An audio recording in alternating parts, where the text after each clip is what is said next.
Hi കൂട്ടുകാരെ, എല്ലാവർക്കും സുഖമില്ലേ? അപ്പോൾ ടൊമാറ്റോ സോസ് എങ്ങനെയാണ് എളുപ്പത്തിലൊന്ന് തയ്യാറാക്കിയെടുക്കുന്നതെന്ന് നോക്കാം. അതിനായിട്ട് തക്കാളിയെല്ലാം ഇതുപോലെ അരിഞ്ഞെടുത്തിട്ടുണ്ട്.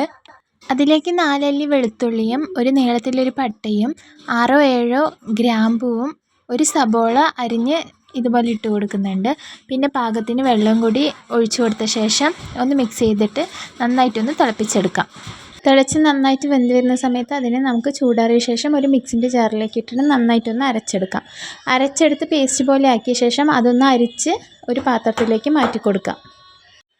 അപ്പോൾ അരിച്ച് മാറ്റി വെച്ചിട്ടുണ്ട്. ഇത്രയാണ് കിട്ടിയിട്ടുള്ളത്. ഇനി ഒരു പാൻ അടുപ്പിലേക്ക് വെച്ച് കൊടുക്കുക. അതിലേക്ക് ഈ പേസ്റ്റ് ഒഴിച്ചു കൊടുക്കാം.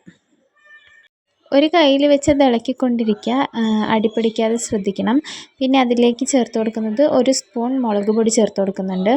1 സ്പൂൺ മുളക് പൊടിയും 1/4 ടീസ്പൂൺ കുരുമുളക് പൊടിയും കൂടി ചേർത്തിട്ട് നന്നായിട്ടൊന്ന് മിക്സ് ചെയ്ത് കൊടുക്കാം. ഇനി ഇതിലേക്ക് 3 സ്പൂൺ വിനാഗിരി ചേർത്ത് കൊടുക്കുക. അതുപോലെ 3 സ്പൂൺ പഞ്ചസാരയും ഒരു നുള്ള് ഉപ്പും കൂടി ചേർത്ത് കൊടുക്കാം. എല്ലാം കൂടി നന്നായിട്ടൊന്ന് മിക്സ് ചെയ്ത് കൊടുക്കാം. ഇനി അത് നന്നായിട്ടൊന്ന് വറ്റിയ ശേഷം ഗ്യാസ് ഓഫ് ചെയ്ത് വയ്ക്കാം. അപ്പോൾ അടിപൊളിയാണ്. എല്ലാവരും വീട്ടിലൊന്ന് ട്രൈ ചെയ്ത് നോക്കുക. അപ്പോൾ എൻ്റെ വീഡിയോസ് ഇഷ്ടപ്പെട്ടെങ്കിൽ ലൈക്ക് ചെയ്യാനും ഷെയർ ചെയ്യാനും സബ്സ്ക്രൈബ് ചെയ്യാനും മറക്കരുതേ.